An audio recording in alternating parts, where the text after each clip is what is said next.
Is there anybody that could maybe sign some big fat contract between now and Sunday? That always seems to happen this time of year where it's a last minute.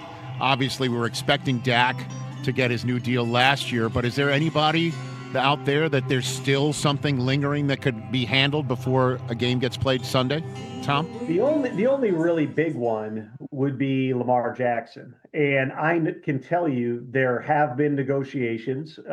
They have been, they've talked extensively about what a deal might look like for Lamar Jackson, but he's in a unique spot here. Obviously, Eric DeCosta, the GM, has said publicly they want to get something done with Lamar sooner than later, which makes sense. He's a two-time NFL MVP who's somehow still only 28 years old. And the sooner you can lock in a deal, the more cost certainty you have in terms of how you build your roster for years to come. But Lamar is due, I think it's like $42 million this year and $52 in each of the next 2 years. In other words, from a cash earning perspective, sometimes you get in the late years of a contract and those numbers go down. Lamar is still one of the top cash earning players over the next several years. And so there's really no reason for Lamar to rush and take a deal, because he is making that type of money. Also because we've seen in the past, Lamar just doesn't think about money the way that a lot of us do. He played out after winning MVP, he played out the fourth year on his contract for like $2.3 million.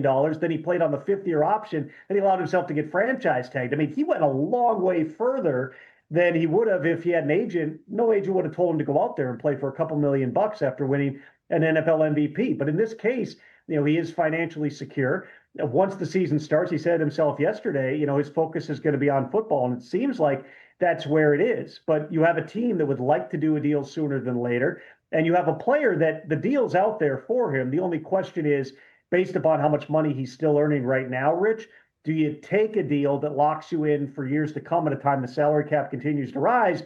Or do you sit back for a year or even two and go, CJ Stroud's going to get paid, Bryce Young might get paid, Jaden Daniels in a couple of years is going to get paid. I can let all those guys reset the top of the market, and I'll leapfrog them as I get a little bit later on in my deal. That's kind of the give and take in that situation. But that's really the only one, Rich, that I think would be headline news on game day morning on Sunday. At this point, I'd lean that it doesn't happen, but we'll see.